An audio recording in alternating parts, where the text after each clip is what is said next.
Estamos precisamente en el tiempo de tratar de identificar al Mesías y a los Mesías. Pero todas las grandes tradiciones esperan a un Mesías. Todas las grandes religiones y culturas de la tierra hoy día están esperando a un Salvador.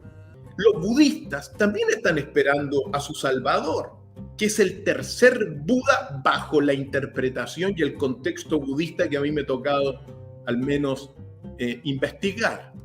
Porque el primer Buda fue Siddhartha Gautama o Siddhartha Gautama en Pali, que es del 600 a.C., el gran Buda. Después han habido muchos otros iluminados, pero el segundo gran Buda de la tradición budista es Nagarjuna, del siglo II a III después de Cristo. Y hoy día la tradición china está esperando al tercer Buda, que se llama Maitreya. Los hindúes, por su parte, otros 1.400, 1.300 millones de personas están esperando a Kalki, que es el 10º avatar de Vishnu al final del Kali Yuga.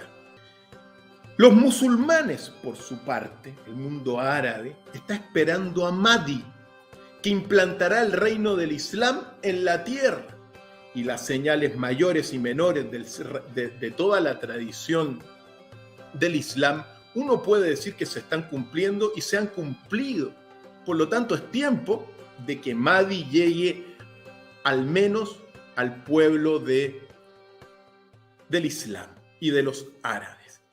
Y por cierto, también vale la pena recordar que los mayas de corazón limpio están esperando también la venida de Kukulcán o Quetzalcóatl. Recordemos que, según la tradición, todo el imperio mexica confundió a Hernán Cortés con Quetzalcóatl. Y bueno, ya saben lo que ocurrió en todas esas hermosas ciudades mexicas, la llegada de los españoles.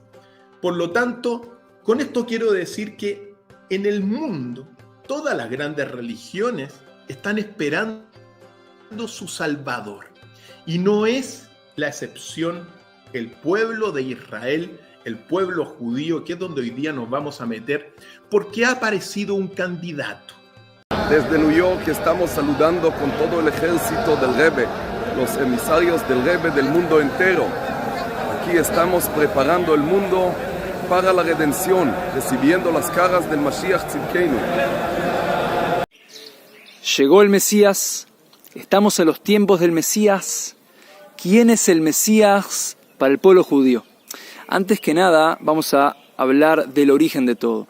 Hay que saber, cuando hablamos de concepto o el tema Mesías, hay que saber que el origen está en el pueblo judío. Yo escucho que hay muchísimas preguntas sobre este tema y es un tema obviamente que se habla mucho y la gente espera al Mesías. El pueblo judío esperamos al Mesías con ansiedad y con mucha fuerza. Ya estamos en Israel y queremos que haya el templo en Jerusalén, en Jerusalén, el templo, el santo templo, y que venga Mesías, el hijo de David. Ahora, hay que saber, así como cuando uno ve un poquito de agua en el piso y piensa que esa es el agua que de ahí sale, y de repente entiende que sale de una fuente el agua, que está profundamente cientos de metros hacia abajo. Ahí hay que ver el judaísmo que dice.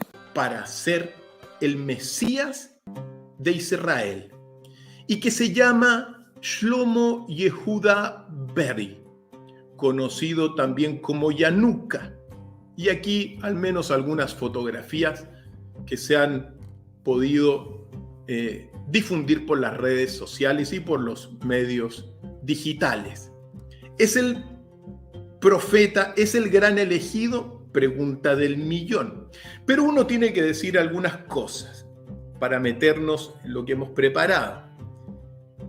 Los judíos tienen un Mesías, o sea, tienen diferentes categorías de Mesías. Está el Mesías sacerdote, que fue Aarón. Está el Mesías rey, que fue Saúl, que fue David, que fue Salomón también. Está el Mesías profeta, el gran Mesías, que es al que están esperando. el segundo en jerarquía después de Moisés.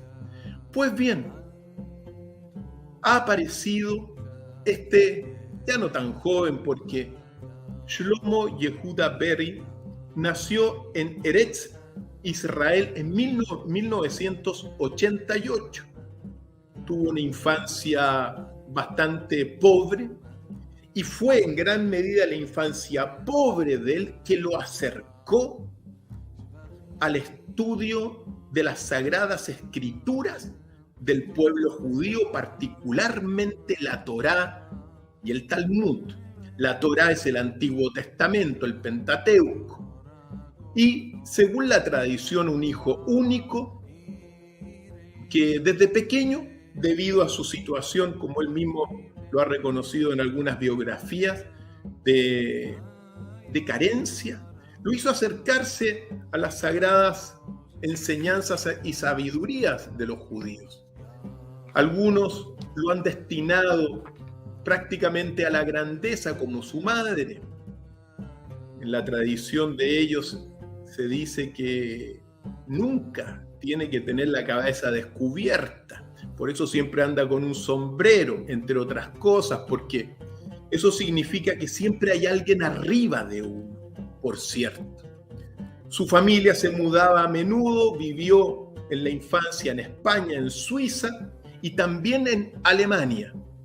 Una vida dedicada a la lectura, a la oración, después de su bar mitzvah, que es como la presentación de la madurez, que es más o menos a los 13, 14 años, regresó a Israel. Y desde pequeño mostró interés en las escrituras. Por eso se le llama Yanuka. Yanuka es, según la tradición judía, un genio de la Torá, un genio del Antiguo Testamento, una persona que se lo puede recitar y escribir de memoria.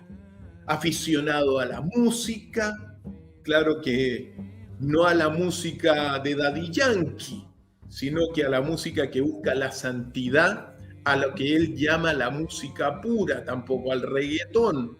Así que bueno, así es la cosa. Una persona que se ha mostrado muy humilde. También, como suele suceder para los grandes filósofos, que practica constantemente la soledad. Eso fue lo que llevó también a acercarse y a ir constituyéndose hoy día en un referente preocupado, Yanuka, por el destino de las almas de los judíos, esta persona que la vemos acá. Y también dijo que, entre muchas otras cosas, pero sí también dijo que en los negocios había que actuar con honestidad. Me recordó las palabras de Jesús cuando dijo Jesús que no hay que prestar a intereses, ciertamente. Sea lo que sea, aquí está, amigos y amigas, un sabio de la cultura judía, reconocido por algunos rabinos y ciertamente por muchos integrantes del pueblo más sencillo judío como el Mesías, o como la persona llamada a ocupar ese rol, ese cargo tan importante dentro de la historia. Y también ciertamente surgieron lo que lo llaman el anticristo. Presentamos un video donde podemos ver la llegada del Rab Yanuka Shlomo Yehuda a la tumba de Raquel. Esto ocurrió el 8 de noviembre de 2022, un video publicado en el canal del mismo rabino. Y como vemos esa llegada, el impacto que provoca en los fieles judíos. Vemos el alboroto, vemos la multitud como se agolpa tratando de tocarlo cuando este rabino llega a la tumba de Raquel. Hay un reconocimiento por parte de toda la comunidad judía en este rabino de una sabiduría sobrenatural. Y así, y también algunos le adjudican milagros. La gente viene acá para recibir su bendición.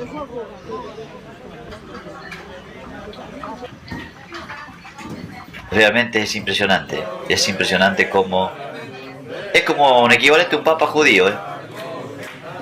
Es así. Vemos ahí como le besan la mano, hay otro rabino, le besa la mano, le reconoce, lo reverencia, le traen niños para que los bendiga. Es impresionante. Se le adjudican hechos milagrosos, ¿eh? Realmente está ávido el pueblo judío de la venida del Mesías, ¿no? Están todos esperando. Y entonces cuando aparece algún rabino con algunas ciertas características, como las de este joven, que no debe pasar los 32, 33 años, los judíos tienen la esperanza, ¿no?, de que en cualquier momento sea revelado el Mesías ansiado, esperado. Vemos cómo hacen oraciones delante de él, oran con él, rezan con él, lo tocan, lo bendicen. La verdad, llama la atención, ¿no? Llama la atención lo que está provocando. Les recuerdo, es un video que se publicó en el canal del mismo rabino, Shlomo Yehudá, pero que está dando vuelta al mundo y se ha convertido viral por las características, ¿no? Ahí vemos los guardias de seguridad, cómo lo reverencian, lo mismo que tienen que guardar el orden, no saben cómo hacer para tocarlo, para besarlo. Realmente es impresionante lo que ocurrió el 8 de noviembre del año 2022 allí en Belén, en la tumba de Raquel, ¿no? La madre, ¿sí?, de Israel. Ahí se va, después de haber visitado la tumba de Raquel, podemos ver, realmente es para meditar, ¿no? Es para meditar los tiempos que estamos viviendo. Shalom.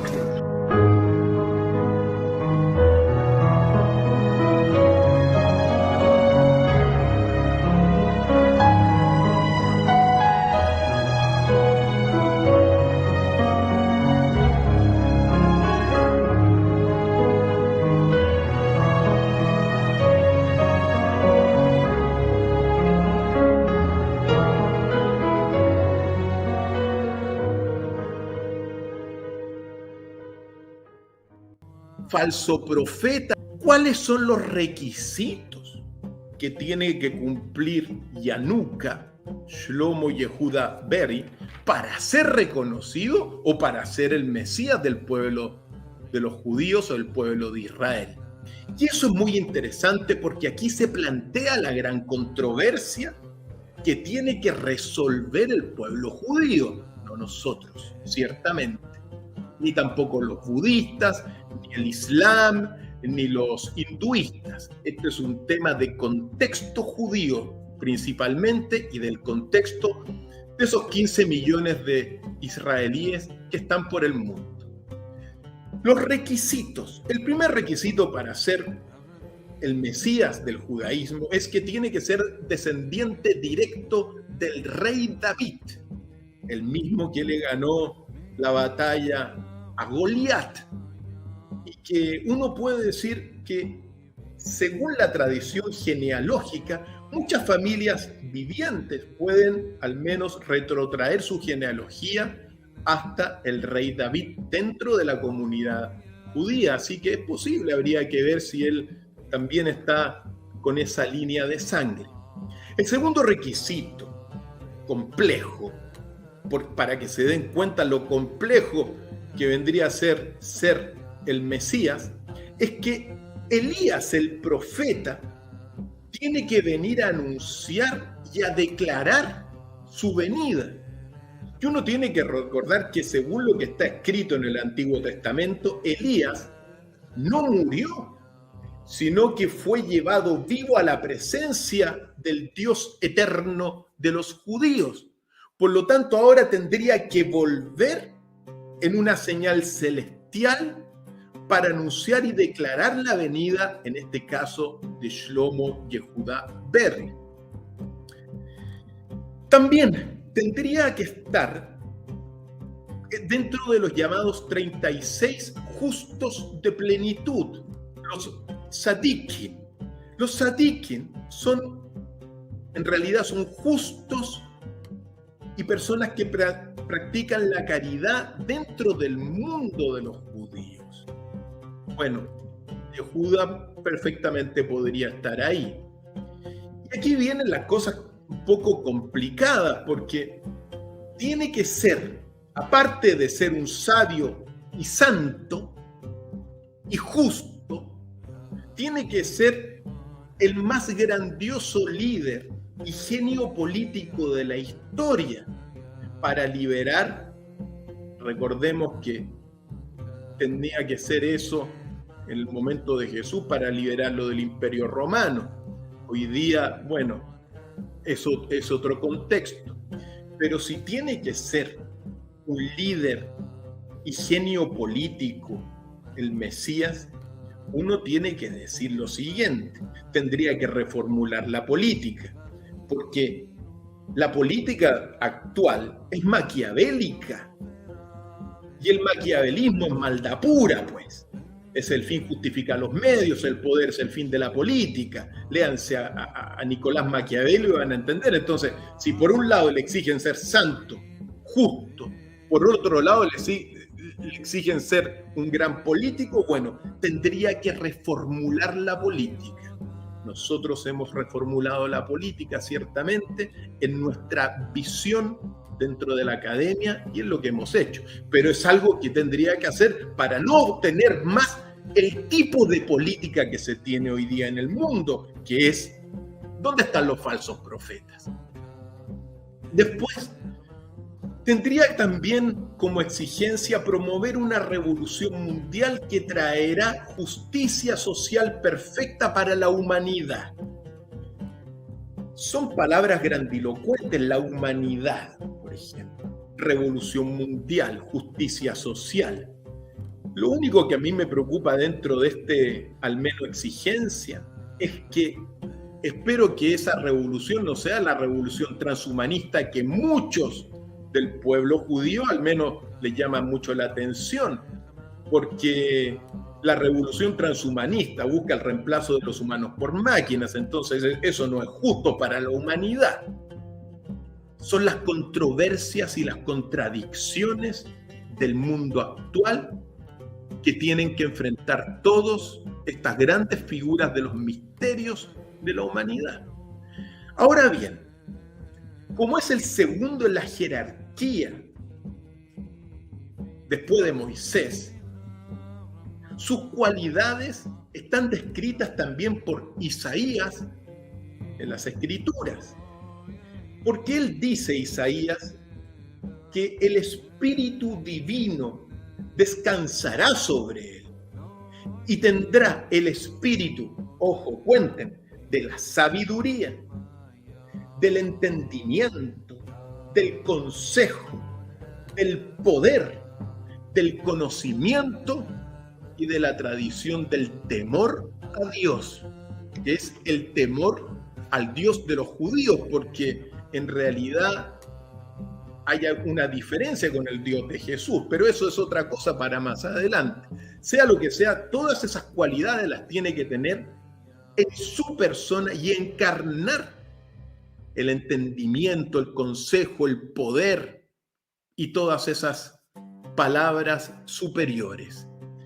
También tiene que tener el poder de la clarividencia, es decir, tener la capacidad de percibir el espíritu de las personas y, conforme a esa percepción, juzgar. Y ese atributo será el principal quizá para ser reconocido.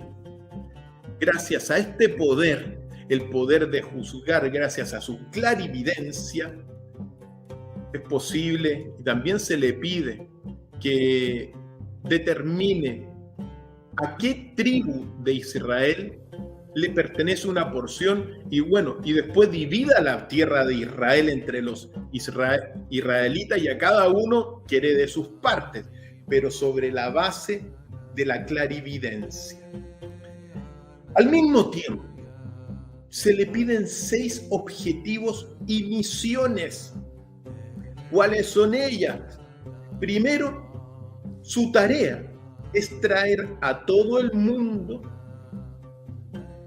que vuelva a Dios y a sus enseñanzas. O su tarea es que todo el mundo vuelva a Dios y a sus enseñanzas. Y eso uno tiene que decirlo. Es ahí donde está lo complejo, porque todo el mundo es una tarea verdaderamente inalcanzable.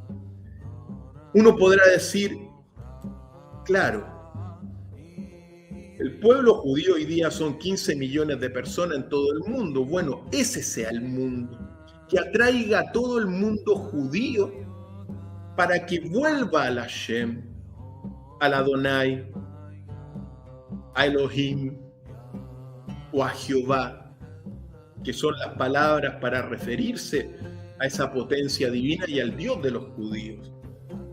Pero pretender que todo el mundo crea en el Dios de los judíos es una tarea que se le están pidiendo prácticamente inalcanzable, porque están, como dijimos al principio, diferentes civilizaciones con sus profetas y con sus diferentes visiones de Dios. Incluso los árabes tienen una visión distinta, los cristianos tienen otra visión distinta. Entonces, pretender que una teocracia gobierne a todo el mundo, bueno, bastaría con pedirle que unifique al pueblo judío en torno de las creencias en el Hashem. Después, otra misión que tiene que cumplir es restaurar la dinastía real de los descendientes de David, del rey David. Y como les dije, muchas familias se pueden atribuir, pueden establecer una línea genealógica que se podría cumplir. No sería quizá tan difícil porque eso ya vendría con la sangre. Tercera exigencia, supervisar la reconstrucción de Jerusalén y del tercer templo. Y esto uno tiene que señalarlo porque, claro, es una misión. A ver, recordemos que el primer templo lo construyó sobre todo Salomón en torno del 960 a.C., hijo de David. Nabucodonosor, rey de Babilonia, Nabucodonosor II, el de las murallas hermosas de Babilonia, que lo destruyó en el 586 a.C. Luego del cautiverio de Babilonia, comenzó la reconstrucción del segundo templo Zorobabel, el templo con Herodes el Grande, el 19 a.C., para que sea destruido después de la revolución del 66 por el emperador Tito el año 70.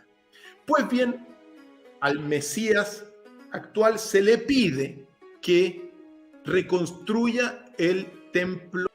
Y uno tiene que decir, y claro, y también reconstrucción de Jerusalén, que es como la unificación, al menos reconstruir estas cosas. Y sobre ello, uno tiene que nombrar lo que quizá gran parte de esta misión, uno dentro de la historia judía se lo debe en gran medida a David Ben Gurión, quien el 14 de mayo de 1948, como muestra esta fotografía, declara la independencia del Estado de Israel. 2 años después, la ONU reconoce a Jerusalén como la capital de Israel y hace poco tiempo la reconoció Estados Unidos, por cierto. Por lo tanto, son exigencias para el Mesías, pero que quizá ya se han ido cumpliendo de alguna forma por el esfuerzo de todas estas personas que hemos ido nombrando. Cuarta misión que tiene que cumplir el Mesías de los judíos es que reunirá al pueblo judío en la tierra de Israel. Y claro, después de todo lo que ha significado el avance del pueblo de Israel, después de la declaración de David Ben Gurión, se le pide que unifique al pueblo de Israel. Y uno tiene que decir dos cosas al menos. El pueblo de Israel vive por todas partes del mundo. En todas las partes, en todos los países, hay al menos comunidades judías o en muchas partes, quizás no en todas. Y también es algo difícil, ¿por qué? Porque quizá también, lo digo quizá dentro de nuestra lectura, porque quizá la persona que más contribuyó a reunir al pueblo judío en Israel se llama Theodor Herzl, que fue un periodista judío austrohúngaro, que lo vemos acá, nacido en 1860, muerto en 1904, y que dio forma al nacionalismo moderno o sionismo político judío. Él creó la organización sionista y promovió la inmigración de los judíos, la inmigración judía al territorio de Palestina, que desde los últimos 50 años prácticamente ha reemplazado a toda la comunidad palestina de esa región, cosa que ha generado conflictos, guerras, pero si hay alguien dentro de la tradición judía que ha contribuido a esto que es una de las misiones del Mesías, es Teodoro Herzl, reunir al pueblo judío en la tierra de Israel. Lo único que desde mi punto de vista no le apuntó Teodoro Herzl es en determinar cuál es la tierra prometida, que ese es un misterio que lo guardamos para la academia. ¿Cuál es la tierra prometida verdadera del pueblo judío? Es otro tema. Sea lo que sea, otro asunto es que el Mesías ya nunca tendría que restablecer el Sanedrín, que es la Corte Suprema y legisladora del pueblo judío, sobre la base de la Torá. Es el consejo de los sabios. Ahora bien, este consejo de los sabios, si uno recuerda la historia, no reconoció a Jesús como Mesías y tampoco lo defendió de todo lo que fue la condena por sedición establecida por el Imperio Romano.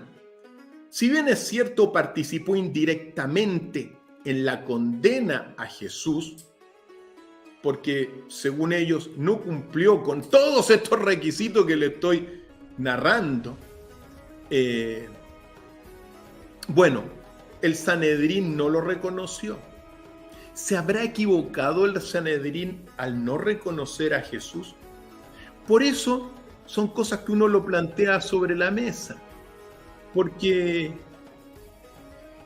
gran parte, algunos dicen que gran parte de todas las persecuciones contra el pueblo judío, uno de los motivos es porque no reconoció el Sanedrín al Mesías que fue Jesús, según la tradición cristiana. Pero son las cosas que uno pone sobre la mesa y sobre las cuales uno tiene que al menos enfrentarla mirando directamente para ver si se cumple ahora la profecía. Porque los judíos llevan más de 2000 años esperando al Mesías que no llega nunca. ¿Por qué no llega? ¿Por qué quizá no lo reconocen? Buena pregunta. ¿Y el Sanedrín? Bueno, restablecer a sabios. Eso es un tema que vamos a hablar en unos minutos más para ir cerrando. También restablecerá el sistema de ofrendas y prácticas del año sabático. Y esto es algo muy importante. Y por último, uno tiene que decir que tendrá que luchar las batallas de Dios, según Maimónides, que es un filósofo judío del 1200 después de Cristo. Las batallas, ¿cuáles son las batallas que tiene que al menos liderar la misma divinidad? Es la batalla contra la materia, fundamentalmente, entre el espíritu y la materia. ¿Qué vamos a ver? Ahora bien, si cumple todas estas cosas que he dicho, su identidad como Mesías estará garantizada. Y a medida quizá que Yanuka vaya desarrollando sus poderes, si es que los desarrolla o si es que sigue toda esta historia, quizá muchos pidan el consejo de su palabra y quizá, si esto es así, podría comenzar lo que dentro del contexto y la historia judía es la era mesiánica, que pondría a Jerusalén como la capital del mundo entero, la ciudad de la verdad, Sión, básicamente, que sería la capital del mundo espiritual. Tendrá también que aniquilar por completo el poder del mal dentro de esta era mesiánica, si es que es reconocido el mal sobre la tierra, que es el que más gobierna. Eso es lo que tiene que hacer. Esas son las batallas que tiene que emprender el Mesías de los judíos. Y por cierto, algo muy importante donde radica la sustancia de la guerra espiritual del universo entero. Como lo dijo Ezequiel, tendrá que eliminar el corazón de piedra y darle a la humanidad un corazón de carne. Esto significa que el Mesías judío tiene que inclinar a la humanidad, al hombre, al judío, al pueblo de Israel, por el bien, al punto que ya no será atraído por lo material. Ese es el tema. Por eso es controvertido, pues.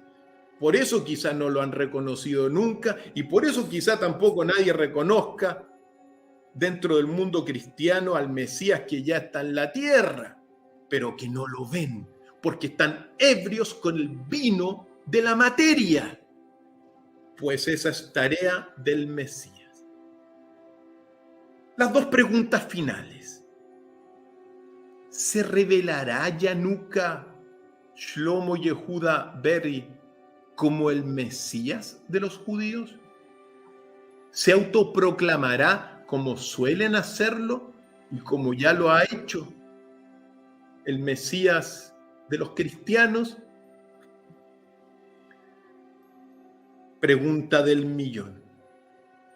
Quizá ya lo ha hecho y con todo esto que está resonando, quizá es una autoproclamación moderna.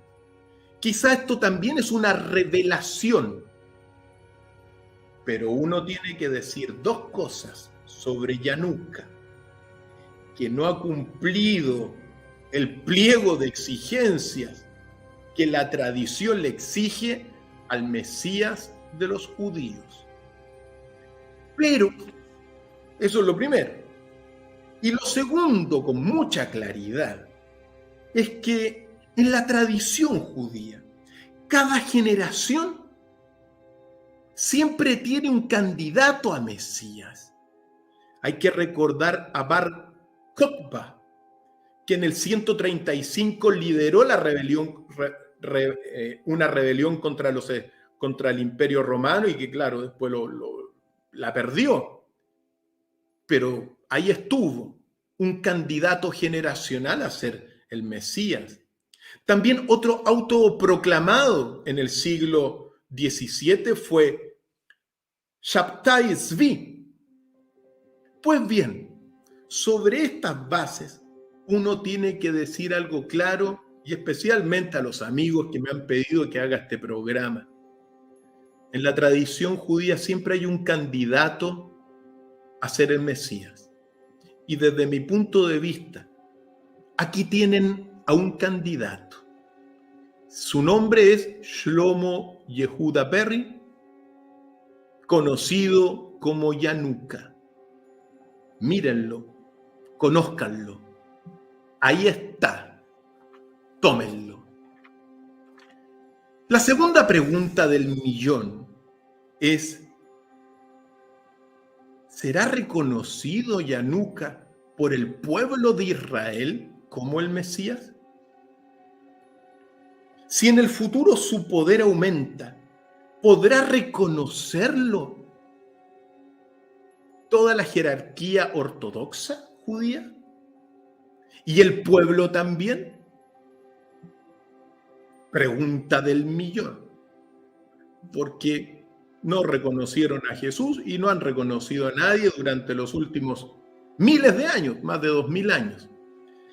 Y uno tiene que decir un par de cosas también sobre esta pregunta. El judaísmo, al igual que el resto de religiones de la tierra, está en una crisis. Hay diferentes visiones, diferentes vertientes judías. Están divididos, pero bueno, eso es parte de los tiempos del Apocalipsis que se tienen que enfrentar.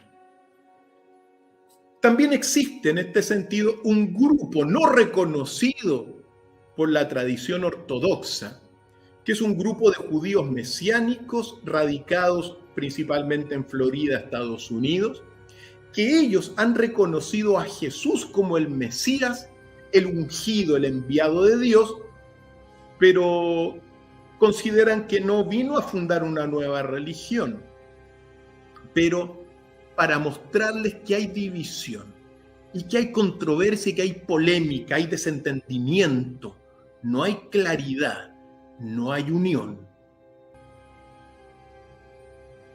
El mundo cristiano, finalmente, es un ejemplo de que quizá le pueda pasar lo mismo al pueblo judío, porque el cristiano ha venido al mundo ciego, pero hoy grandes multitudes de cristianos no solamente están ciegos, sino que están ebrios. Por lo tanto, para poder reconocer a los profetas, a sus mesías, tienen que vomitar el vino de la materia. Quizá entonces tendrán la clarividencia para reconocer a los mensajeros de estos tiempos.